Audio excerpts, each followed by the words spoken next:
Good afternoon dear students. ಇವತ್ತು ನಾವು ಲೋಹಗಳು ಮತ್ತು ಅಲೋಹಗಳು ಈ ಒಂದು ಪಾಠದಿಂದ ಕೇಳಬಹುದಾದಂತಹ ಹಾಗೆ ಬೇರೆ ಬೇರೆ ಕ್ವಶನ್ ಪೇಪರ್ಸ್ ನಲ್ಲಿ ಕೇಳಿರುವಂತಹ ಆ, ಕೆಲವೊಂದು ಪ್ರಶ್ನೆಗಳನ್ನ ನಾವು ಸಾಲ್ವ್ ಮಾಡ್ತಾ ಇದ್ದೇವೆ. ಹಾಗೆ ಕೆಲವೊಂದು ಇಂಪಾರ್ಟೆಂಟ್ ಕ್ವಶನ್ಸ್ ಅನ್ನು ಕೂಡ ಈ ಒಂದು ಪಾಠದಿಂದ ನಾವು ಸಾಲ್ವ್ ಮಾಡ್ತಾ ಇದ್ದೇವೆ. ಹಾಗಾದ್ರೆ ಈ ಪ್ರಶ್ನೋತ್ತರಗಳ ಒಂದು ಸೆಷನ್ ಅನ್ನ ಸ್ಟಾರ್ಟ್ ಮಾಡೋಣ. ನೋಡಿ, ಮೊದಲನೇದಾಗಿ ನಾವು ಬಹು ಆಯ್ಕೆ ಪ್ರಶ್ನೆಗಳನ್ನ ಸಾಲ್ವ್ ಮಾಡೋಣ. ಅದಾದ್ಮೇಲೆ ಒಂದು ಅಂಕದ ಪ್ರಶ್ನೆಗಳು, ಈ ರೀತಿಯಾಗಿ ಪ್ರಶ್ನೆಗಳನ್ನ ಸಾಲ್ವ್ ಮಾಡ್ತಾ ಹೋಗೋಣ. ನೋಡಿ, ನೀವು ನಿಮ್ಮ ನೋಟ್ಬುಕ್ ಜೊತೆ ನೋಟ್ಬುಕ್ ಅನ್ನ ಇಟ್ಕೊಳ್ಳಿ, ಪೆನ್ ಅನ್ನ ಇಟ್ಕೊಳ್ಳಿ, ಇಂಪಾರ್ಟೆಂಟ್ ಕ್ವಶನ್ಸ್ ಅನ್ನ ನೋಟ್ ಮಾಡ್ಕೊಳ್ಳಿ. ಗೊತ್ತಿರುವಂತಹ ಒಂದು ಪ್ರಶ್ನೆಗಳಾಗಿದ್ರೆ ಅದನ್ನ ನೀವು ಬರೆದು ಸಾಲ್ವ್ ಮಾಡಿ. ಅದು ನಿಮ್ಗೆ ಪ್ರಾಕ್ಟೀಸ್ ಆಗುತ್ತೆ. ನಿಮ್ಮ ಬೋರ್ಡ್ ಎಕ್ಸಾಮ್ ಅನ್ನ ಫೇಸ್ ಮಾಡ್ಲಿಕ್ಕೆ ನಿಮ್ಗೆ ಅದು ಹೆಲ್ಪ್ ಆಗುತ್ತೆ. ಓಕೆ,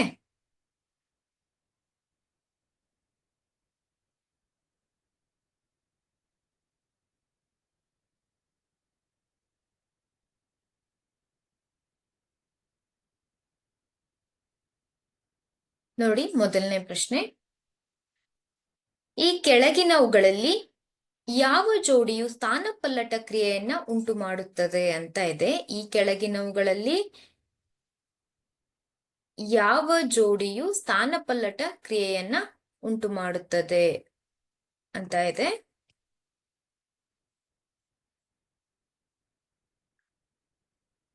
ನೋಡಿ, ಸೋಡಿಯಂ ಕ್ಲೋರೈಡ್ ದ್ರಾವಣ ಮತ್ತು ತಾಮ್ರದ ಲೋಹ. ಸೋಡಿಯಂ ಕ್ಲೋರೈಡ್ ದ್ರಾವಣ ಮತ್ತು ತಾಮ್ರದ ಲೋಹ. ಹಾಗೆ ಮೆಗ್ನೀಷಿಯಂ ಕ್ಲೋರೈಡ್ ದ್ರಾವಣ ಮತ್ತು ಅಲ್ಯೂಮಿನಿಯಂ ಲೋಹ. ಫೆರಸ್ ಸಲ್ಫೇಟ್ ದ್ರಾವಣ ಮತ್ತು ಬೆಳ್ಳಿಯ ಲೋಹ. AgNO3 ದ್ರಾವಣ ಮತ್ತು ತಾಮ್ರದ ಲೋಹ. ಇಲ್ಲಿ ಸೋಡಿಯಂ ಕ್ಲೋರೈಡ್ ನೋಡಿ, ಸೋಡಿಯಂ ಕ್ಲೋರೈಡ್ ದ್ರಾವಣದಿಂದ ತಾಮ್ರ ಈ ಒಂದು ಸೋಡಿಯಂ ಅನ್ನ ಸ್ಥಾನಪಲ್ಲಟಗೊಳಿಸ್ಲಿಕ್ಕೆ ಸಾಧ್ಯವಿಲ್ಲ ಅಲ್ವಾ. ಈ ಒಂದು ಸೋಡಿಯಂ ಅನ್ನ ಸ್ಥಾನಪಲ್ಲಟಗೊಳಿಸ್ಲಿಕ್ಕೆ ಸಾಧ್ಯ ಇಲ್ಲ. ಅದರಿಂದ ಕಾರಣ, ಇದು ಹೆಚ್ಚು ಕ್ರಿಯಾಪಟುತ್ವವನ್ನ ಹೊಂದಿರುವಂತಹ ಒಂದು ಧಾತು. ಸೋಡಿಯಂ ಹೆಚ್ಚು ಕ್ರಿಯಾಪಟುತ್ವವನ್ನ ಹೊಂದಿರುವಂತಹ ಒಂದು ಧಾತು ಆಗಿರೋದ್ರಿಂದ ಇಲ್ಲಿ ಇದು ಸಾಧ್ಯವಿಲ್ಲ ಅಂತ ಹೇಳ್ಬಹುದು. ಹಾಗೆ ಮೆಗ್ನೀಷಿಯಂ ಕ್ಲೋರೈಡ್ ದ್ರಾವಣ ಮತ್ತು ಅಲ್ಯೂಮಿನಿಯಂ ಲೋಹ. ಇಲ್ಲಿ ಮೆಗ್ನೀಷಿಯಂ ಕ್ಲೋರೈಡ್ MgCl2 ಮತ್ತು ಅಲ್ಯೂಮಿನಿಯಂ ಲೋಹ ಅಂತ ಇದೆ ಅಲ್ವಾ. ಈ ಅಲ್ಯೂಮಿನಿಯಂ ಲೋಹದಿಂದ ಮೆಗ್ನೀಷಿಯಂ ಕ್ಲೋರೈಡ್ ಅನ್ನ ಅದು ಸ್ಥಾನಪಲ್ಲಟಗೊಳಿಸ್ಲಿಕ್ಕೆ ಸಾಧ್ಯವಿಲ್ಲ. ಯಾಕೆಂದ್ರೆ ಅಲ್ಯೂಮಿನಿಯಂ ಕಡಿಮೆ ಕ್ರಿಯಾಪಟುತ್ವವನ್ನ ಹೊಂದಿರುವಂತಹ ಒಂದು ಧಾತುವಾಗಿದೆ ಮೆಗ್ನೀಷಿಯಂಗೆ ಹೋಲಿಸಿದ್ರೆ. ಆದ್ರಿಂದ ಈ ಒಂದು ರಾಸಾಯನಿಕ ಕ್ರಿಯೆಯು ಕೂಡ ಸಾಧ್ಯವಿಲ್ಲ. ನೋಡಿ, ಫೆರಸ್ ಸಲ್ಫೇಟ್ ಕಬ್ಬಿಣದ ಸಲ್ಫೇಟ್ ದ್ರಾವಣ ಮತ್ತು ಬೆಳ್ಳಿಯ ಲೋಹ FeSO4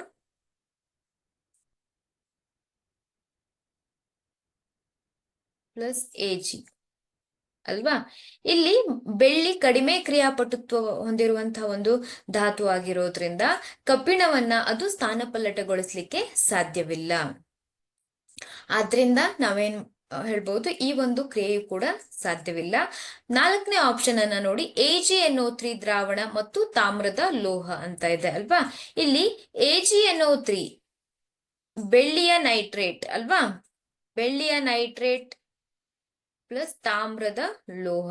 ಇಲ್ಲಿ ತಾಮ್ರ ಬೆಳ್ಳಿಗಿಂತ ಹೆಚ್ಚು ಕ್ರಿಯಾಪಟುತ್ವವಾಗಿರೋದ್ರಿಂದ ಅದು ಬೆಳ್ಳಿಯ ನೈಟ್ರೇಟ್ ದ್ರಾವಣದಿಂದ ಈ ಒಂದು ಬೆಳ್ಳಿಯನ್ನ ಸ್ಥಾನಪಲ್ಲಟಗೊಳಿಸ್ಲಿಕ್ಕೆ ಸಾಧ್ಯ ಇದೆ. ಇಲ್ಲಿ ನೋಡಿ ಯಾವ ರೀತಿಯಾದಂತಹ ಒಂದು ರಿಯಾಕ್ಷನ್ ಉಂಟಾಗತ್ತೆ ಅಂತ. ಕಾಪರ್ ನೈಟ್ರೇಟ್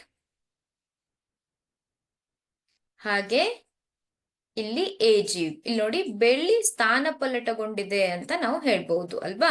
ಇಲ್ಲಿ ಈ ಒಂದು ರಿಯಾಕ್ಷನ್ ಅಲ್ಲಿ ಏನಾಗುತ್ತೆ, Ag ಅನ್ನುವಂಥದ್ದು ಸ್ಥಾನಪಲ್ಲಟಗೊಳ್ಳುತ್ತೆ. ಹಾಗೆ ತಾಮ್ರದ ನೈಟ್ರೇಟ್ ಅನ್ನುವಂಥ ಒಂದು ಸಂಯುಕ್ತ ಉಂಟಾಗುತ್ತೆ ಅಲ್ವಾ. ಆದ್ರಿಂದ ಸರಿಯಾದ ಉತ್ತರ ಆಪ್ಷನ್ ಡಿ, AgNO3 ದ್ರಾವಣ ಮತ್ತು ಬೆಳ್ಳಿಯ ಲೋಹ.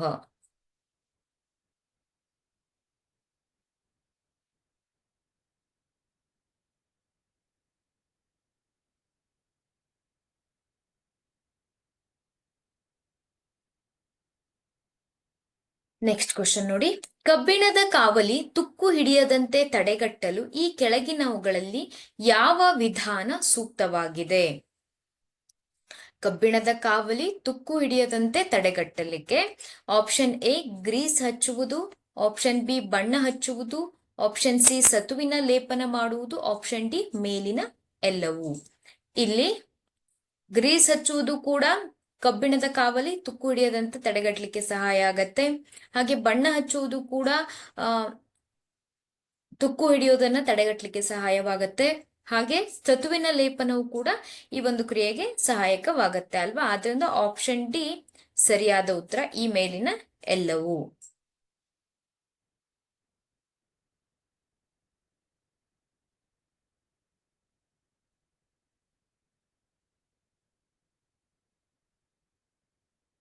ನೆಕ್ಸ್ಟ್ ಕ್ವಶನ್ ನೋಡಿ.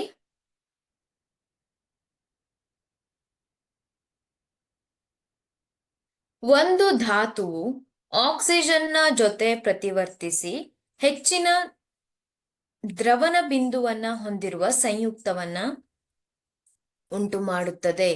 ಈ ಸಂಯುಕ್ತವು ನೀರಿನಲ್ಲಿ ಸುಲಭವಾಗಿ ಕರಗುತ್ತದೆ.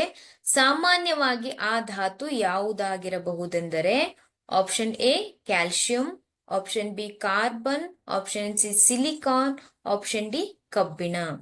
ಇಲ್ಲಿ ಆಕ್ಸಿಜನ್ನ ಜೊತೆ ಪ್ರತಿವರ್ತಿಸಿ ಹೆಚ್ಚಿನ ದ್ರವನ ಬಿಂದು ಹೊಂದಿರುವಂತಹ ಒಂದು ಸಂಯುಕ್ತವನ್ನ ಉಂಟು ಮಾಡೋದು. ಹಾಗೆ ಅದು ನೀರಿನಲ್ಲಿ ಸುಲಭವಾಗಿ ಕರಗುವಂಥದ್ದು ಕ್ಯಾಲ್ಸಿಯಂ. ಆಪ್ಷನ್ ಎ ಸರಿಯಾದ ಉತ್ತರ.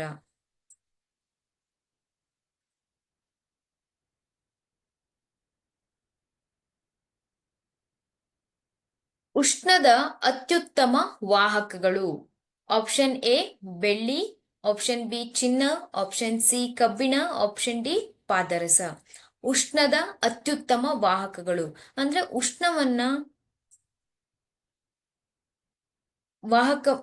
ಉಷ್ಣದ ಅತ್ಯುತ್ತಮ ವಾಹಕಗಳು. ಇಲ್ಲಿ ಯಾವ ಒಂದು ಲೋಹಗಳು ಉಷ್ಣದ ಅತ್ಯುತ್ತಮ ವಾಹಕಗಳು ಅಂತ ಕೇಳಿದರೆ ಆಪ್ಷನ್ ಪಾದರಸ, ಕಬ್ಬಿಣ, ಚಿನ್ನ, ಬೆಳ್ಳಿ ಅಂತ ಇದೆ. ಉಷ್ಣದ ಅತ್ಯುತ್ತಮ ವಾಹಕ ಯಾವುದು? ಆಪ್ಷನ್ ಎ ಸರಿಯಾದ ಉತ್ತರ. ಯಾವುದು? ಬೆಳ್ಳಿ.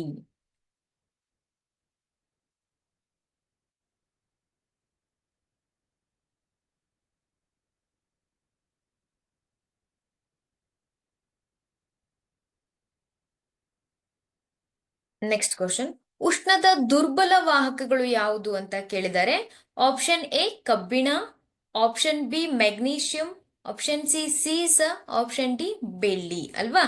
ಕಬ್ಬಿಣ ಇರಬಹುದು, ಮೆಗ್ನೀಷಿಯಂ ಇರಬಹುದು, ಬೆಳ್ಳಿ ಇರಬಹುದು. ಬೆಳ್ಳಿ ಉಷ್ಣದ ಅತ್ಯುತ್ತಮ ವಾಹಕ, ಆದ್ರೆ ಸೀಸ ಈ ಒಂದು ಕೊಟ್ಟಿರುವಂತಹ ಒಂದು ಲೋಹಗಳಲ್ಲಿ ಉಷ್ಣದ ದುರ್ಬಲ ವಾಹಕ ಅಂತ ಹೇಳಬಹುದು.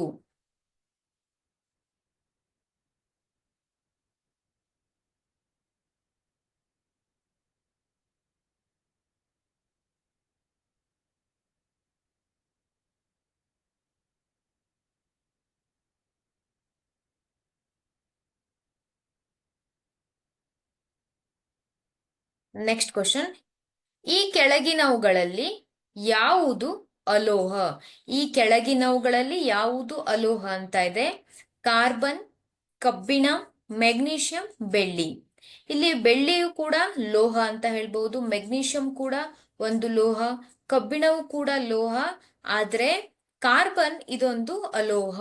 ಕಾರ್ಬನ್ ಅನ್ನುವಂಥದ್ದು ಅಲೋಹ.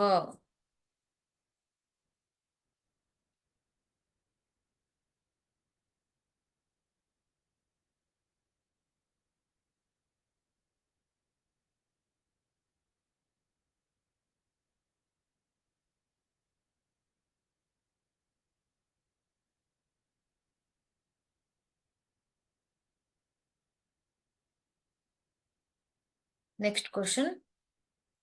ಕೊಠಡಿಯ ಉಷ್ಣತೆಯಲ್ಲಿ ದ್ರವ ರೂಪದಲ್ಲಿರುವ ಲೋಹ ಆಪ್ಷನ್ ಎ ಪಾದರಸ, ಆಪ್ಷನ್ ಬಿ ಸೀಸ, ಆಪ್ಷನ್ ಸಿ ತಾಮ್ರ, ಆಪ್ಷನ್ ಡಿ ಕಬ್ಬಿಣ. ಕೊಠಡಿಯ ಉಷ್ಣತೆಯಲ್ಲಿ ದ್ರವ ರೂಪದಲ್ಲಿರುವಂತಹ ಲೋಹ. ನಿಮಗೆ ಗೊತ್ತಿದೆ, ಸಾಮಾನ್ಯವಾಗಿ ಲೋಹಗಳು ಕೊಠಡಿಯ ಉಷ್ಣತೆಯಲ್ಲಿ ಲೋಹಗಳು ಘನ ರೂಪದಲ್ಲಿ ಇರುತ್ತೆ ಅಲ್ವಾ. ಯಾವುದೇ ಒಂದು ಲೋಹವನ್ನ ತೆಗೆದುಕೊಂಡ್ರೆ ಅದು ಘನ ರೂಪದಲ್ಲಿರುತ್ತೆ. ಆದ್ರೆ ಕೊಠಡಿಯ ಉಷ್ಣತೆಯಲ್ಲಿ ದ್ರವ ರೂಪದಲ್ಲಿರುವಂತಹ ಲೋಹಗಳು ಕೂಡ ಇದೆ. ಅಲ್ಲಿ ಯಾವುದು ಆಪ್ಷನ್ ಎ ಪಾದರಸ, ಬಿ ಸೀಸ, ತಾಮ್ರ, ಕಬ್ಬಿಣ ಅಂತ ಇದೆ. ಇಲ್ಲಿ ಪಾದರಸ ಸರಿಯಾದ ಉತ್ತರ. ಪಾದರಸ ದ್ರವ ರೂಪದಲ್ಲಿರುವಂತಹ ಲೋಹ.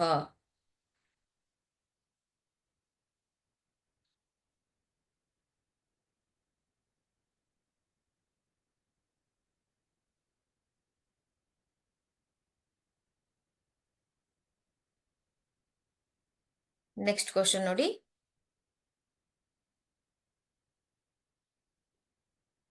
ಹೊಳೆಯುವ ಅಲೋಹ ಯಾವುದು?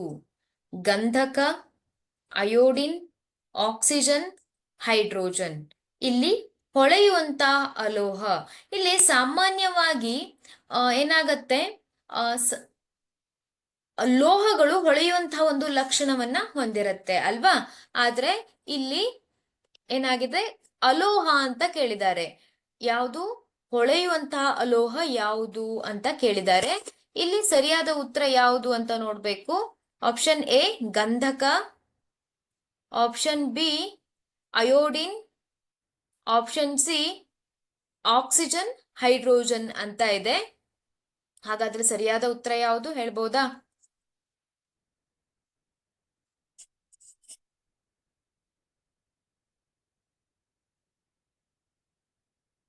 ನಾವೇನ್ ಹೇಳ್ಬೋದು ಇಲ್ಲಿ? ಸರಿಯಾದ ಉತ್ತರ ಅಯೋಡಿನ್ ಅಲ್ವಾ.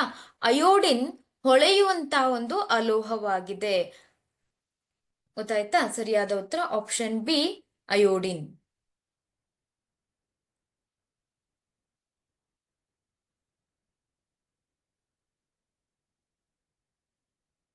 ನೆಕ್ಸ್ಟ್ ಕ್ವಶನ್ ನೋಡಿ. ಕಡಿಮೆ ಕರಗುವ ಬಿಂದುವನ್ನ ಹೊಂದಿರುವ ಲೋಹ.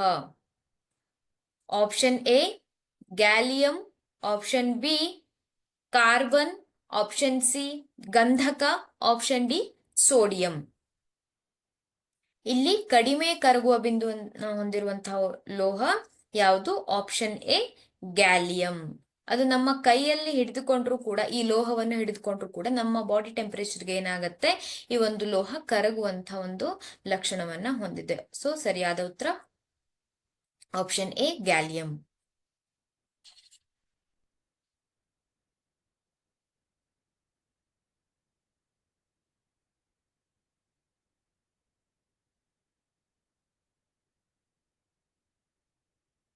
Next question. ಅತ್ಯಂತ ಮೃದುವಾದ ಲೋಹ ಯಾವುದು ಅಂತ ಇದೆ. ಇಲ್ಲಿ ಲಿಥಿಯಂ, ಕಾರ್ಬನ್, ಗ್ರಾಫೈಟ್, ಪಾದರಸ ಅಂತ ಇದೆ.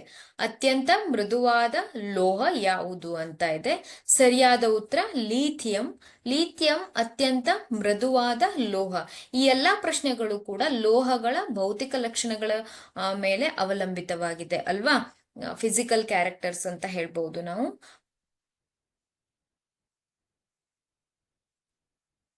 ನೋಟ್ ಮಾಡ್ಕೊಳ್ಳಿ.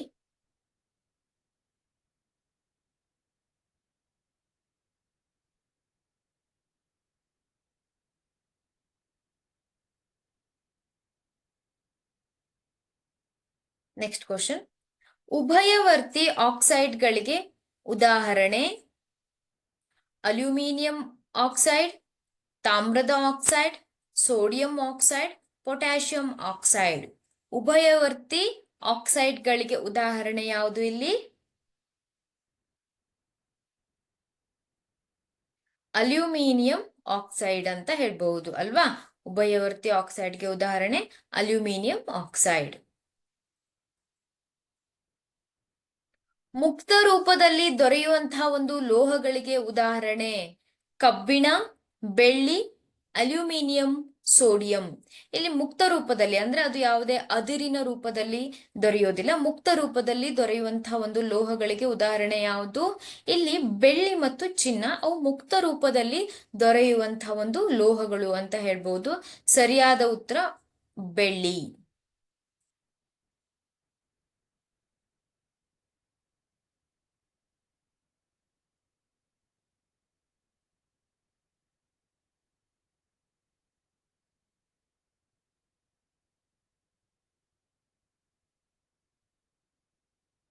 ನೆಕ್ಸ್ಟ್ ಕ್ವಶನ್ ನೋಡಿ.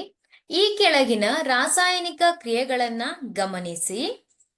ಈ ಮೇಲಿನ ಕ್ರಿಯೆಗಳಲ್ಲಿರುವ ಲೋಹಗಳ ಕ್ರಿಯಾಶೀಲತೆಯ ಇಳಿಕೆ ಕ್ರಮ ಯಾವುದು ಅಂತ ಕೇಳಿದ್ದಾರೆ. ನೋಡಿ, ಇಲ್ಲಿ ಕಬ್ಬಿಣ Fe ಅನ್ನುವಂಥದ್ದು ತಾಮ್ರದ ಸಲ್ಫೇಟ್ನೊಂದಿಗೆ ವರ್ತಿಸಿದಾಗ ಅದೇನ್ ಮಾಡುತ್ತೆ, ತಾಮ್ರವನ್ನ ಸ್ಥಾನಪಲ್ಲಟಗೊಳಿಸುತ್ತೆ. ಇಲ್ಲಿ ನೋಡಿ, ತಾಮ್ರ ಸ್ಥಾನಪಲ್ಲಟಗೊಂಡಿದೆ ಅಂದ್ರೆ ಕಬ್ಬಿಣ ತಾಮ್ರಕ್ಕಿಂತ ಹೆಚ್ಚಿನ ಒಂದು ಕ್ರಿಯಾಪಟುತ್ವವನ್ನ ಹೊಂದಿದೆ ಅಂತ ಹೇಳ್ಬಹುದು. ಹಾಗೆ ಇಲ್ಲಿ ನೋಡಿ, ಜಿಂಕ್ ಅಲ್ವಾ, ಸತು ಕಬ್ಬಿಣದ ಸಲ್ಫೇಟ್ನೊಂದಿಗೆ ವರ್ತಿಸಿದಾಗ ಸತುವಿನ ಸಲ್ಫೇಟ್ ಮತ್ತೆ ಏನಾಗಿದೆ, ಇಲ್ಲಿ ಕಬ್ಬಿಣ ಸ್ಥಾನಪಲ್ಲಟಗೊಂಡಿದೆ. ಅರ್ಥ ಏನು, ಯಾವುದು ಸ್ಥಾನಪಲ್ಲಟಗೊಂಡಿದೆ? ಕಬ್ಬಿಣದ ಸಲ್ಫೇಟ್ ದ್ರಾವಣದಿಂದ ಕಬ್ಬಿಣ ಸ್ಥಾನಪಲ್ಲಟಗೊಂಡಿದೆ. ಅಂದ್ರೆ ಈ ಸತು ಅನ್ನುವಂಥದ್ದೇನಾಗಿದೆ, ಕಬ್ಬಿಣಕ್ಕಿಂತ ಹೆಚ್ಚಿನ ಒಂದು ಕ್ರಿಯಾಪಟುತ್ವವನ್ನ ಹೊಂದಿದೆ ಅಂತ, ಕ್ರಿಯಾಶೀಲತೆಯನ್ನ ಹೊಂದಿದೆ ಅಂತ ಹೇಳ್ಬಹುದು. ಹಾಗಾದ್ರೆ ಸತು, ಜಿಂಕ್ ಕಬ್ಬಿಣಕ್ಕಿಂತ ಹೆಚ್ಚಿನ ಕ್ರಿಯಾಶೀಲತೆಯನ್ನ ಹೊಂದಿದೆ ಅಂತ ಹೇಳ್ಬಹುದು ಅಲ್ವಾ. ಈ ಮೇಲಿನ ಕ್ರಿಯೆಗಳಲ್ಲಿರುವ ಲೋಹಗಳ ಕ್ರಿಯಾಶೀಲತೆ ಇಳಿಕೆ ಕ್ರಮ. ಇಳಿಕೆ ಕ್ರಮ ಅಂದ್ರೆ ಯಾವ ರೀತಿಯಾಗಿ ಬರಿಬೇಕು? ಮೊದಲನೇದಾಗಿ ನೀವು ಹೆಚ್ಚು ಕ್ರಿಯಾಪಟುತ್ವ ಇರುವಂತಹ ಒಂದು ಕೊಟ್ಟಿರುವಂತಹ ಒಂದು ಧಾತುಗಳಲ್ಲಿ ಹೆಚ್ಚು ಕ್ರಿಯಾಶೀಲತೆ ಹೊಂದಿರುವಂತಹ ಒಂದು ಧಾತುವನ್ನ ಬರಿಬೇಕು. ಕೊನೆಯಲ್ಲಿ ಕಡಿಮೆ ಕ್ರಿಯಾಶೀಲತೆಯನ್ನ ಹೊಂದಿರುವಂತಹ ಒಂದು ಧಾತುವನ್ನ ಬರಿಬೇಕು ಅಲ್ವಾ.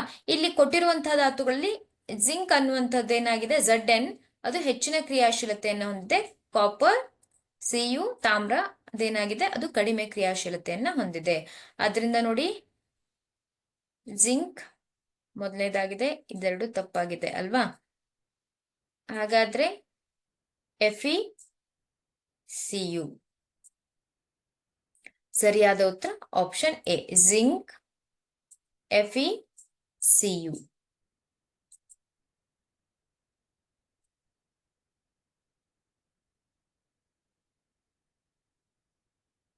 ನೋಡಿ, ಅಲ್ಯೂಮಿನಿಯಂ, ಕಬ್ಬಿಣ, ಮೆಗ್ನೀಷಿಯಂ ಮತ್ತು ಸತು ಲೋಹಗಳು ಸಾರರಿಕ್ತ ಹೈಡ್ರೋಕ್ಲೋರಿಕ್ ಆಮ್ಲದೊಂದಿಗೆ ವರ್ತಿಸಿವೆ. ಈ ಲೋಹಗಳ ಕ್ರಿಯಾಶೀಲತೆಯನ್ನ ಇಳಿಕೆ ಕ್ರಮದಲ್ಲಿ ಸೂಚಿಸುವ ಸರಣಿಯು. ಇಲ್ಲಿ ನೋಡಿ, ಅಲ್ಯೂಮಿನಿಯಂ Al ಅಂತ ಇದೆ, ಹಾಗೆ ಕಬ್ಬಿಣ Fe, ಹಾಗೆ ಮೆಗ್ನೀಷಿಯಂ Mg ಮತ್ತು ಸತು ಅಲ್ವಾ, ಜಿಂಕ್ ಸಾರರಿಕ್ತ ಹೈಡ್ರೋಕ್ಲೋರಿಕ್ ಆಮ್ಲದೊಂದಿಗೆ ವರ್ತಿಸಿದೆ, HCl ನೊಂದಿಗೆ ವರ್ತಿಸಿದೆ. ಈ ಲೋಹಗಳ ಕ್ರಿಯಾಶೀಲತೆಯ ಇಳಿಕೆ ಕ್ರಮದಲ್ಲಿ ಸೂಚಿಸುವಂತಹ ಸರಣಿ. ಇಳಿಕೆ ಕ್ರಮ ಅಂದ್ರೆ ಮೊದಲನೇದಾಗಿ ಹೆಚ್ಚು ಕ್ರಿಯಾಶೀಲತೆಯನ್ನು ಹೊಂದಿರುವಂತಹ ಒಂದು ಧಾತು ಇರಬೇಕು ಅಲ್ವಾ. ಇಲ್ಲಿ ನೋಡಿ, ಅಲ್ಯೂಮಿನಿಯಂ ಕೊಟ್ಟಿದ್ದಾರೆ, ಹಾಗೆ ಯಾವ್ದು ಕೊಟ್ಟಿದ್ದಾರೆ, ಕಬ್ಬಿಣವನ್ನ ಕೊಟ್ಟಿದ್ದಾರೆ, ಹಾಗೆ ಮೆಗ್ನೀಷಿಯಂ ಅನ್ನ ಕೊಟ್ಟಿದ್ದಾರೆ, ಹಾಗೆ ಸತುವನ್ನ ಕೊಟ್ಟಿದ್ದಾರೆ ಅಲ್ವಾ. ಸತು ಹಾಗೆ ಮೆಗ್ನೀಷಿಯಂ 4 ಲೋಹಗಳನ್ನ ಕೊಟ್ಟಿದ್ದಾರೆ.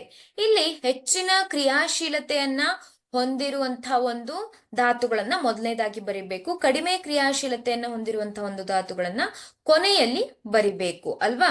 ಇಲ್ಲಿ ಮೆಗ್ನೀಷಿಯಂ ಮತ್ತೆ ಅಲ್ಯೂಮಿನಿಯಂ, ಇಲ್ಲಿ ನೋಡಿ ನಮ್ಗೆ ಗೊತ್ತಿದೆ,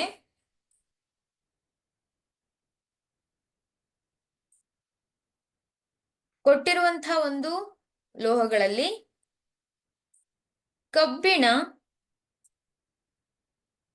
ಕಬ್ಬಿಣ ಸತುವಿಗಿಂತ ಕಡಿಮೆ ಕ್ರಿಯಾಶೀಲತೆಯನ್ನ ಹೊಂದಿದೆ ಅಲ್ವಾ.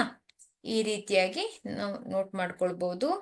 ಹಾಗೆ ಇಲ್ಲಿ ನೋಡಿ, ಈ ಒಂದು ಆಪ್ಷನ್ ಅಲ್ಲಿ ನೀವು ಕಬ್ಬಿಣವನ್ನ ನೋಡ್ಬಹುದು, ಉಳಿದ ಯಾವುದೇ ಆಪ್ಷನ್ ಅಲ್ಲಿ ನೀವು ಕಬ್ಬಿಣವನ್ನ ನೋಡ್ಲಿಕ್ಕೆ ಸಾಧ್ಯ ಇಲ್ಲ. ಕೊನೆಯಲ್ಲಿ ನೋಡಿ, ಕಬ್ಬಿಣ ಇದೆ, ಸತುವಿದೆ, ಅಲ್ಯೂಮಿನಿಯಂ ಹಾಗೆ ಮೆಗ್ನೀಷಿಯಂ ಕೊಟ್ಟಿರುವಂತಹ ಈ ಒಂದು ಲೋಹಗಳಲ್ಲಿ ಅತಿ ಹೆಚ್ಚಿನ ಕ್ರಿಯಾಶೀಲತೆಯನ್ನ ಹೊಂದಿರುವಂತಹ ಒಂದು ಲೋಹ. ಆದ್ರಿಂದ ಆಪ್ಷನ್ ಎ ಸರಿಯಾದ ಉತ್ತರ ಅಂತ ಹೇಳ್ಬಹುದು. ನೋಡಿ, ಆಪ್ಷನ್ ಎ ಮೆಗ್ನೀಷಿಯಂ, ಅಲ್ಯೂಮಿನಿಯಂ, ಸತು ಹಾಗೆ ಕಬ್ಬಿಣ, ಆಪ್ಷನ್ ಎ ಇಲ್ಲಿ ಸರಿಯಾದ ಉತ್ತರ.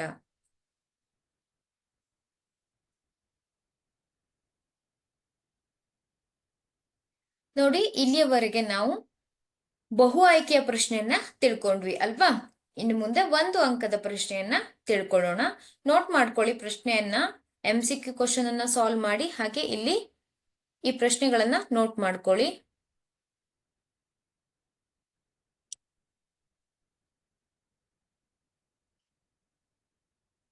ಮೊದಲನೇ ಪ್ರಶ್ನೆಯನ್ನ ನೋಡಿ.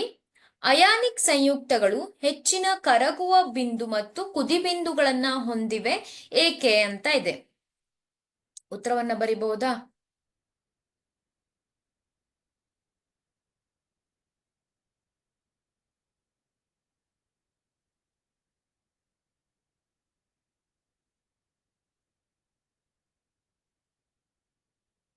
ಅಯಾನಿಕ್ ಸಂಯುಕ್ತಗಳು ಹೆಚ್ಚಿನ ಕರಗುವ ಬಿಂದು ಮತ್ತು ಕುದಿಬಿಂದುಗಳನ್ನ ಹೊಂದಿದೆ ಅಲ್ವಾ?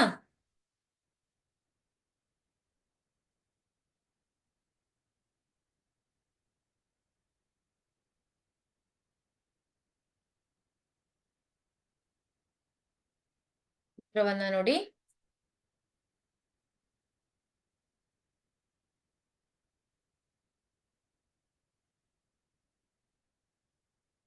ಅಯಾನಿಕ್ ಸಂಯುಕ್ತಗಳು ಹೆಚ್ಚಿನ ಕರಗುವ ಬಿಂದು ಮತ್ತು ಕುದಿಬಿಂದುಗಳನ್ನ ಹೊಂದಿವೆ ಏಕೆಂದರೆ ಅಣುಗಳ ನಡುವೆ ಪ್ರಬಲ ಅಯಾನಿಕ್ ಬಂಧವನ್ನ ಒಡೆಯಲು ಹೆಚ್ಚಿನ ಶಕ್ತಿ ಬೇಕಾಗುತ್ತದೆ.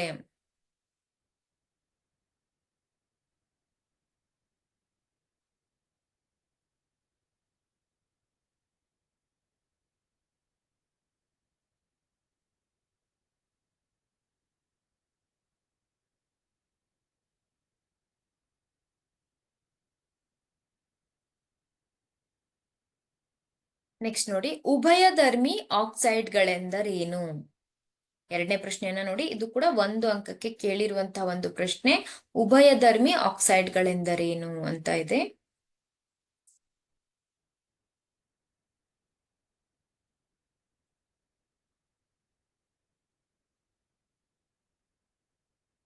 ಲೋಹದ ಆಕ್ಸೈಡ್ಗಳು ಆಮ್ಲ ಮತ್ತು ಪ್ರತ್ಯಾಮ್ಲಗಳೆರಡರ ಜೊತೆಗೂ ವರ್ತಿಸಿದಾಗ ಲವಣ ಮತ್ತು ನೀರನ್ನ ಉಂಟು ಮಾಡುತ್ತವೆ. ಇವುಗಳನ್ನ ಉಭಯವರ್ತಿ ಆಕ್ಸೈಡ್ಗಳು ಎನ್ನುವರು. ಲೋಹದ ಆಕ್ಸೈಡ್ಗಳು ಎರಡರ ಜೊತೆ, ಆಮ್ಲ ಮತ್ತು ಪ್ರತ್ಯಾಮ್ಲಗಳೆರಡರ ಜೊತೆ ವರ್ತಿಸಿದಾಗ್ಲೂ ಕೂಡ ಲವಣ ಮತ್ತು ನೀರನ್ನ ಉಂಟು ಮಾಡುವಂತಹ ಒಂದು ಆಕ್ಸೈಡ್ಗಳು ಅಂತ ಹೇಳ್ಬಹುದು. ಇವುಗಳಿಗೆ ಉಭಯವರ್ತಿ ಆಕ್ಸೈಡ್ಗಳು ಎನ್ನುವರು.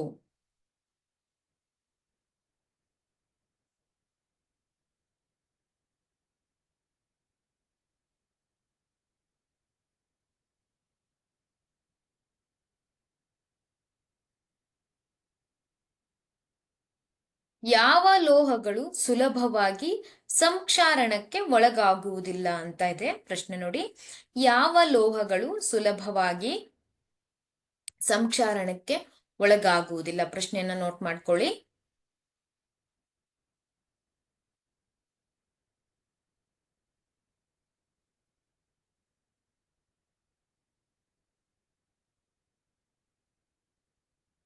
ಚಿನ್ನ ಹಾಗೂ ಬೆಳ್ಳಿ ಸಂಕ್ಷಾರಣಕ್ಕೆ ಒಳಗಾಗುತ್ತೆ. ಚಿನ್ನ ಸಾಮಾನ್ಯವಾಗಿ ಸಂಕ್ಷಾರಣಕ್ಕೆ ಒಳಗಾಗುವುದಿಲ್ಲ.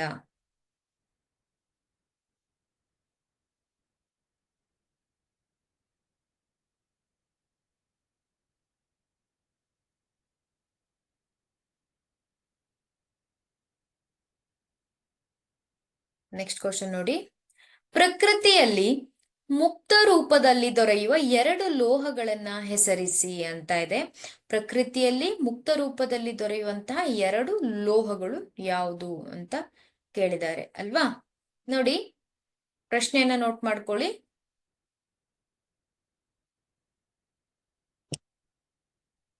ಚಿನ್ನ ಹಾಗೂ ಬೆಳ್ಳಿ ಇವು ಪ್ರಕೃತಿಯಲ್ಲಿ ಮುಕ್ತ ರೂಪದಲ್ಲಿ ದೊರೆಯುವಂತಹ 2 ಲೋಹಗಳು.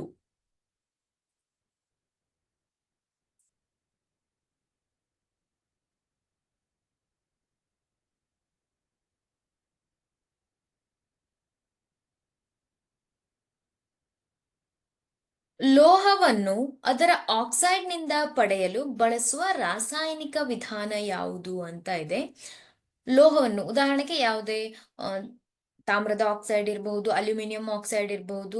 ಈ ಒಂದು ಆಕ್ಸೈಡ್ ನಿಂದ ಪಡೆಯಲಿಕ್ಕೆ ಅದನ್ನ ಯಾವ ಒಂದು ವಿಧಾನದ ಮೂಲಕ ಅದರ ಆಕ್ಸೈಡ್ ನಿಂದ ಪಡೆಯುತ್ತಾರೆ ಅಂತ ಇದೆ. ರಾಸಾಯನಿಕ ವಿಧಾನ ಯಾವುದು? ನೋಟ್ ಮಾಡ್ಕೊಳ್ಳಿ ಕ್ವಶನ್ ಅನ್ನ.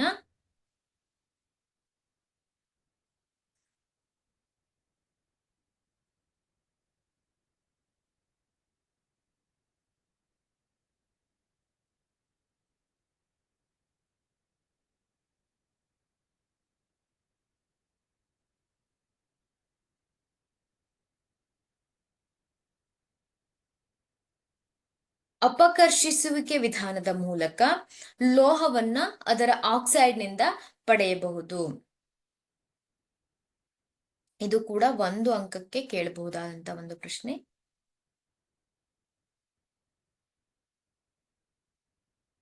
ನೆಕ್ಸ್ಟ್ ಕ್ವಶನ್ ನೋಡಿ, ಕುಟ್ಯತೆ ಮತ್ತು ತನ್ಯತೆಗಳ ಅರ್ಥ ವಿವರಿಸಿ ಅಂತ ಇದೆ. ಕುಟ್ಯತೆ ಮತ್ತು ತನ್ಯತೆಗಳ ಅರ್ಥವನ್ನ ವಿವರಿಸಬೇಕು. ಕುಟ್ಯತೆ ಎಂದರೇನು, ತನ್ಯತೆ ಎಂದರೇನು ಅನ್ನೋದನ್ನ ವಿವರಿಸಬೇಕು. ಮೊದಲನೇದಾಗಿ ಪ್ರಶ್ನೆಯನ್ನ ನೋಟ್ ಮಾಡ್ಕೊಳ್ಳಿ.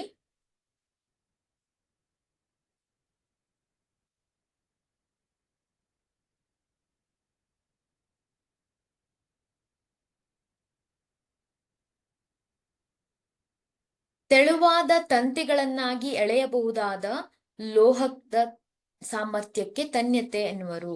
ಲೋಹಗಳನ್ನ ಅತ್ಯಂತ ತೆಳುವಾದ ತಂತಿಗಳಾಗಿ ಮಾರ್ಪಡಿಸಬಹುದು. ಈ ಒಂದು ಗುಣವನ್ನ, ಲೋಹದ ಈ ಒಂದು ಗುಣವನ್ನ ತನ್ಯತೆ ಎನ್ನುವರು. ಡಕ್ಟಿಲಿಟಿ ಅಂತ ಇಂಗ್ಲಿಷ್ ಅಲ್ಲಿ ಕರೀತಾರೆ. ಹಾಗೆ ಕೆಲವು ಲೋಹಗಳನ್ನ ಕುಟ್ಟಿ ತೆಳುವಾದ ಹಾಳೆಗಳನ್ನಾಗಿ ಮಾಡಬಹುದು. ಅದನ್ನ, ಆ ಒಂದು ಲೋಹದ ಗುಣವನ್ನ ನಾವು ಕುಟ್ಯತೆ ಎನ್ನುವರು.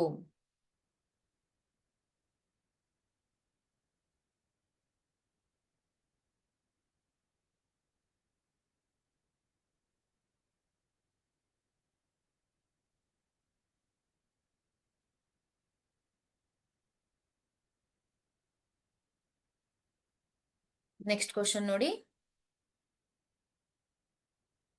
ಈ ಕೆಳಗಿನ ಕ್ರಿಯೆಗಳಿಗೆ ರಾಸಾಯನಿಕ ಸಮೀಕರಣ ಬರೆಯಿರಿ ಅಂತ ಇದೆ. ಹಬೆಯೊಂದಿಗೆ ಕಬ್ಬಿಣದ ಪ್ರತಿವರ್ತನೆ, ನೀರಿನೊಂದಿಗೆ ಕ್ಯಾಲ್ಸಿಯಂ ಮತ್ತು ಪೊಟ್ಯಾಷಿಯಂಗಳ ಪ್ರತಿವರ್ತನೆ ಅಂತ ಇದೆ. ಪ್ರಶ್ನೆಯನ್ನ ನೋಟ್ ಮಾಡ್ಕೊಳ್ಳಿ.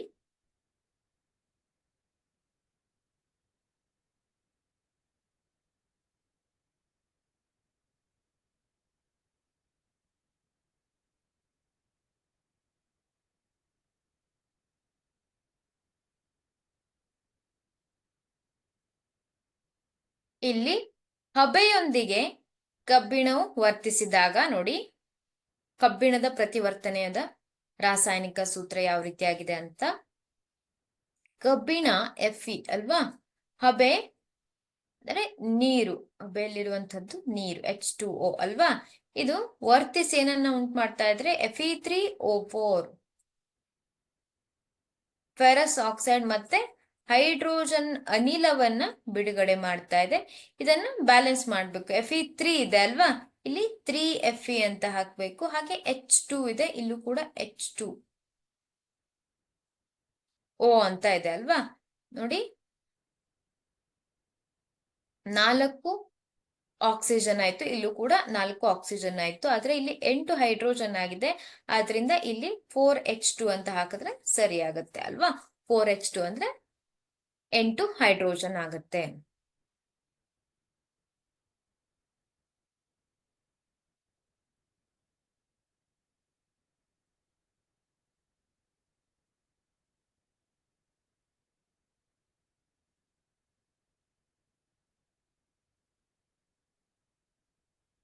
ನೆಕ್ಸ್ಟ್ ಕ್ವಶನ್ ನೋಡಿ, ಪೊಟ್ಯಾಷಿಯಂ ಮತ್ತು ಸೋಡಿಯಂನೊಂದಿಗೆ ನೀರಿನ ವರ್ತನೆ ಅಂತ ಇದೆ. ನೋಡಿ, ಪೊಟ್ಯಾಷಿಯಂ ಕೆ ಅಂದ್ರೆ ಪೊಟ್ಯಾಷಿಯಂ ಅಲ್ವಾ, ನೀರಿನೊಂದಿಗೆ ವರ್ತಿಸಿದಾಗ ಏನಾಗತ್ತೆ, ಪೊಟ್ಯಾಷಿಯಂ ಹೈಡ್ರಾಕ್ಸೈಡ್ KOH ಉಂಟಾಗತ್ತೆ.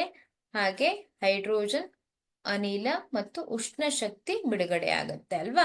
ಈ ಒಂದು ರಿಯಾಕ್ಷನ್ ಅನ್ನ ಪ್ರಾಕ್ಟೀಸ್ ಮಾಡ್ಕೊಳ್ಬೇಕು ನೀವು. ಹಾಗೆ ಇದನ್ನ ಬ್ಯಾಲೆನ್ಸ್ ಮಾಡಿ ನೋಡೋಣ. ಸೋಡಿಯಂ ನೀರಿನೊಂದಿಗೆ ವರ್ತಿಸಿದಾಗ ಸೋಡಿಯಂ ಹೈಡ್ರಾಕ್ಸೈಡ್ ಉಂಟಾಗತ್ತೆ. ಹಾಗೆ ಹೈಡ್ರೋಜನ್ ಅನಿಲ ಜೊತೆಗೆ ಉಷ್ಣ ಶಕ್ತಿ ಕೂಡ ಬಿಡುಗಡೆಯಾಗತ್ತೆ ಅಲ್ವಾ. ಈ ಒಂದು ಸರಿದೂಗಿಸಿದ ಸಮೀಕರಣವನ್ನ ಕೊಟ್ಟಿದ್ದಾರೆ, ನೋಟ್ ಮಾಡ್ಕೊಳ್ಳಿ.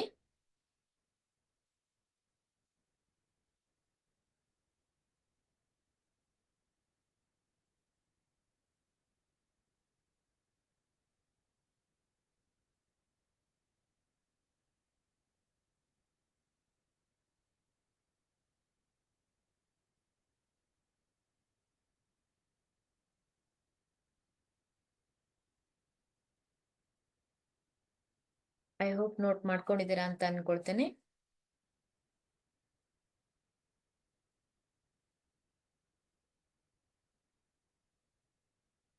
ಈ ಕೆಳಗಿನವುಗಳನ್ನ ನಿರೂಪಿಸಿ ಅಂತ ಇದೆ. ಮೊದಲನೇದು ಖನಿಜಗಳು, ಅದುರು, ಹಾಗೆ ಮಡ್ಡಿ ಅಲ್ವಾ. ಪ್ರಶ್ನೆಯನ್ನ ನೋಟ್ ಮಾಡ್ಕೊಳ್ಳಿ. ಇದನ್ನ ಒಂದು ಅಂಕಕ್ಕೂ ಕೂಡ ಕೇಳಬಹುದು. ಖನಿಜಗಳು ಅಂದ್ರೆ ಏನು, ಅದಿರು ಅಂದ್ರೆ ಏನು, ಮಡ್ಡಿ ಅಂದ್ರೆ ಏನು, ಇದನ್ನ ಒಂದು ಅಂಕಕ್ಕೂ ಕೂಡ ಕೇಳಬಹುದಾದಂತ ಪ್ರಶ್ನೆ.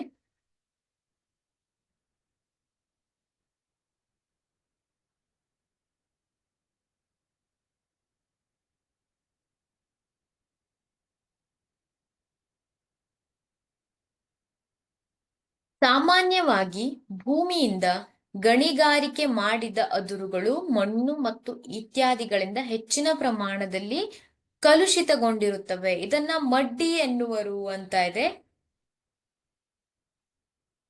ಹಾಗೆ ಭೂತೊಗಟೆಯಲ್ಲಿ ನೈಸರ್ಗಿಕವಾಗಿ ದೊರೆಯುವ ಧಾತು ಅಥವಾ ಸಂಯುಕ್ತಗಳನ್ನ ಖನಿಜಗಳು ಎನ್ನುವರು. ನೋಡಿ, ಇಲ್ಲಿ ಏನನ್ನ ಡಿಫೈನ್ ಮಾಡ್ಲಿಕ್ಕೆ ಹೇಳಿದ್ದಾರೆ, ನಿರೂಪಿಸ್ಲಿಕ್ಕೆ ಹೇಳಿದ್ದಾರೆ. ಖನಿಜಗಳು ಮತ್ತೆ ಅದುರು ಹಾಗೆ ಮಡ್ಡಿ ಅಂತ ಇದೆ. ಖನಿಜಗಳು ಮತ್ತು ಅದುರುಗಳು ಎಂದರೇನು ಅನ್ನೋದನ್ನ ಬರ್ಕೊಳ್ಳಿ.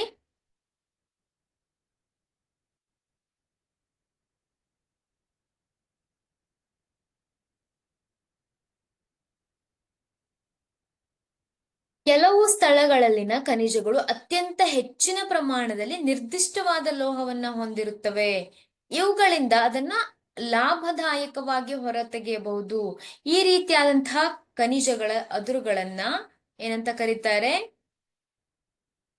ಅದುರುಗಳು ಎನ್ನುವರು ಅಲ್ವಾ. ಈ ಖನಿಜಗಳನ್ನ ಅದುರುಗಳು ಎನ್ನುವರು.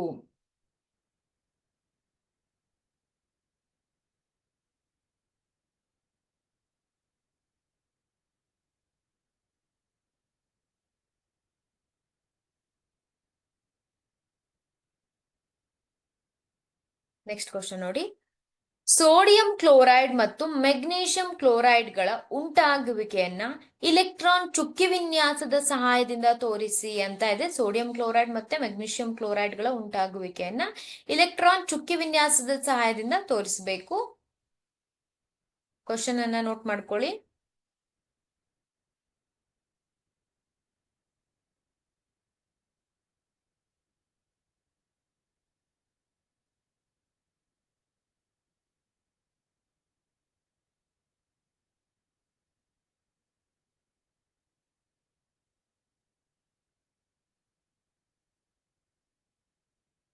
ನೋಡಿ,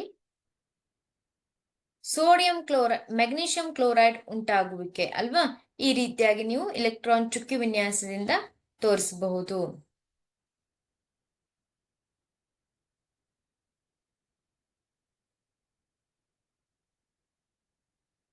ನೆಕ್ಸ್ಟ್ ನೋಡಿ, ಮಿಶ್ರ ಲೋಹಗಳು ಎಂದರೇನು? ಕಂಚು ಮತ್ತು ಬೆಸುಗೆ ಲೋಹದಲ್ಲಿರುವ ಘಟಕ ಧಾತುಗಳನ್ನ ಹೆಸರಿಸಿ ಅಂತ ಇದೆ. ನೋಡಿ, ಈ ಪ್ರಶ್ನೆಯನ್ನ ನೋಟ್ ಮಾಡ್ಕೊಳ್ಳಿ. ಮಿಶ್ರ ಲೋಹಗಳು ಎಂದರೇನು ರಿಪೀಟೆಡ್ ಆಗಿ ಕೇಳಿರುವಂತ ಪ್ರಶ್ನೆ. ಹಾಗೆ ಕಂಚು ಮತ್ತು ಬೆಸಗೆಯಲ್ಲಿರುವ ಘಟಕ ಧಾತುಗಳನ್ನ ಹೆಸರಿಸಿ ಅಂತ ಇದೆ. ನೋಡಿ, ಈ ಪ್ರಶ್ನೆಯನ್ನು ಕೂಡ ನೋಟ್ ಮಾಡ್ಕೊಳ್ಳಿ.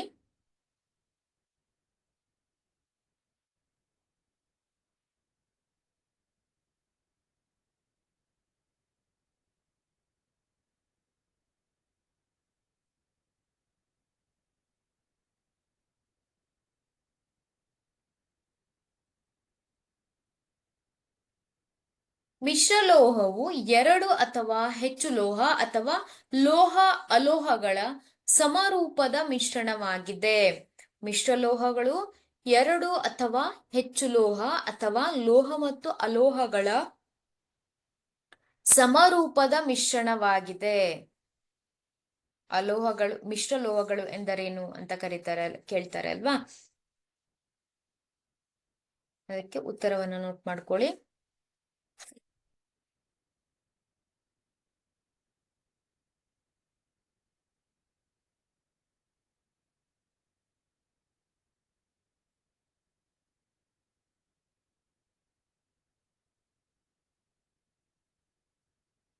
ನೆಕ್ಸ್ಟ್ ಕ್ವಶನ್ ನೋಡಿ, ಇಲ್ಲಿ ಉದಾಹರಣೆ ಕೇಳಿದ್ದಾರೆ. ಇಲ್ಲಿ ಕಂಚಿನಲ್ಲಿರುವಂತಹ ಒಂದು ಲೋಹಗಳು ಯಾವ್ಯಾವ್ದು ಅಂತ ಕೇಳಿದ್ದಾರೆ. ತಾಮ್ರ ಮತ್ತು ತವರ. ಹಾಗೆ ಬೆಸುಗೆ ಲೋಹದಲ್ಲಿರುವಂತಹ ಒಂದು ಲೋಹಗಳು ಸೀಸ ಮತ್ತು ತವರ. ಈ ಕಾಂಬಿನೇಷನ್ ಅನ್ನ ನೀವು ನೆನ್ಪಿಟ್ಕೊಳ್ಬೇಕು. ನೆಕ್ಸ್ಟ್ ಕ್ವಶನ್ ನೋಡಿ, ಅದುರುಗಳು ಎಂದರೇನು? ಲೋಹಗಳ ಸಲ್ಫೈಡ್ ಅದುರುಗಳು ಮತ್ತು ಕಾರ್ಬೋನೇಟ್ ಅದುರುಗಳನ್ನ ಅವುಗಳ ಆಕ್ಸೈಡ್ಗಳಾಗಿ ಪರಿವರ್ತಿಸುವ ವಿಧಾನಗಳನ್ನ ಕ್ರಮವಾಗಿ ಬರೆಯಿರಿ ಅಂತ ಇದೆ. ಪ್ರಶ್ನೆಯನ್ನ ನೋಟ್ ಮಾಡ್ಕೊಳ್ಳಿ, ಇದು ಕೂಡ ಕೇಳಿರುವಂತಹ ಒಂದು ಪ್ರಶ್ನೆ.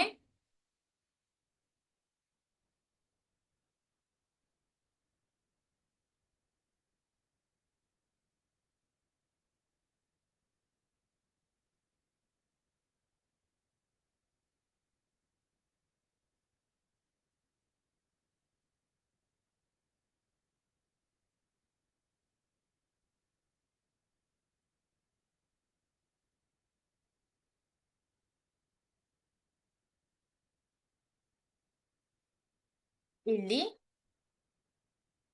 ಅದುರುಗಳು ಎಂದರೇನು ಅಂತ ಇದೆ. ಕೆಲವು ಸ್ಥಳಗಳಲ್ಲಿನ ಖನಿಜಗಳು ಅತ್ಯಂತ ಹೆಚ್ಚಿನ ಪ್ರಮಾಣದಲ್ಲಿ ನಿರ್ದಿಷ್ಟ ಲೋಹವನ್ನ ಹೊಂದಿರುತ್ತವೆ. ಇವುಗಳಿಂದ ಅದನ್ನ ಲಾಭದಾಯಕವಾಗಿ ಹೊರತೆಗೆಯಬಹುದು. ಈ ಖನಿಜಗಳನ್ನ ಅದುರುಗಳು ಎನ್ನುವರು. ಇದನ್ನ 1 ಅಂಕಕ್ಕೆ ಕೇಳಬಹುದಾದಂತ ಪ್ರಶ್ನೆ.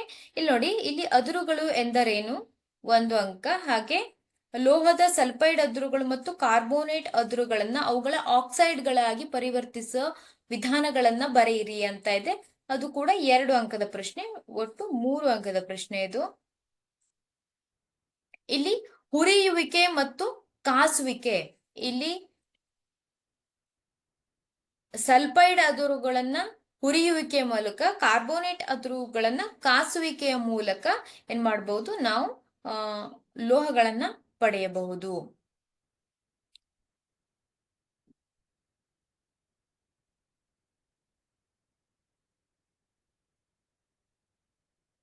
ನೋಡಿ, ಲೋಹದ ಮೇಲೆ ಹಬೆಯ ವರ್ತನೆಯನ್ನ ತೋರಿಸಲು ಉಪಯೋಗಿಸುವ ಉಪಕರಣಗಳ ಜೋಡಣೆಯ ಚಿತ್ರವನ್ನ ಬರೆದು ಕೆಳಗಿನ ಭಾಗಗಳನ್ನ ಗುರುತಿಸಿ. ಲೋಹದ ಚೂರು, ನಿರ್ಗಮನ ನಾಳ ಅಂತ ಇದೆ. ಇಲ್ಲಿ ಈ ಒಂದು ಚಿತ್ರವನ್ನ ಬಿಡಿಸ್ಬೇಕು. ಇದು ತುಂಬಾ ಇಂಪಾರ್ಟೆಂಟ್ ಇದೆ. ಪ್ರಶ್ನೆಯನ್ನ ಬರ್ಕೊಳ್ಳಿ. ನೀವು ಡೈಲಿ ಒಂದು ಡಯಾಗ್ರಾಮ್ಸ್ ಅನ್ನ ಪ್ರಾಕ್ಟೀಸ್ ಮಾಡ್ತಾ ಹೋಗಿ, ನಿಮ್ಗೆ ಎಕ್ಸಾಮ್ಸ್ಗೆ ಹೆಲ್ಪ್ ಆಗತ್ತೆ. ನೋಡಿ, ಚಿತ್ರವನ್ನ ಬಿಡಿಸ್ಲಿಕ್ಕೆ ಟ್ರೈ ಮಾಡಿ.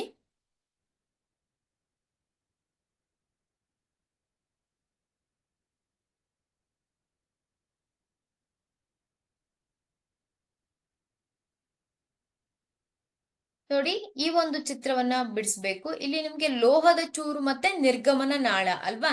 ನಿರ್ಗಮನ ನಾಳ ಎಲ್ಲಿದೆ? ಇಲ್ಲಿ ಕಾಣಿಸ್ತಾ ಇದೆ ಅಲ್ವಾ?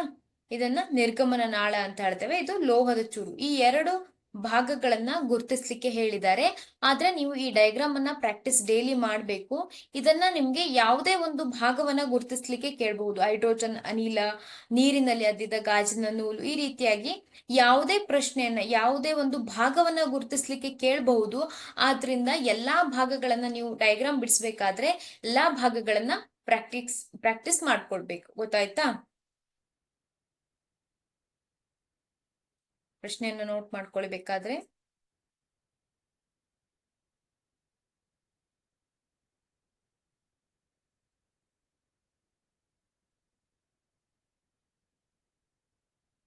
ಲೋಹದ ಚೂರು ಮತ್ತೆ ನಿರ್ಗಮನ ನಾಳವನ್ನ ಗುರುತಿಸ್ಲಿಕ್ಕೆ ಹೇಳಿದ್ದಾರೆ.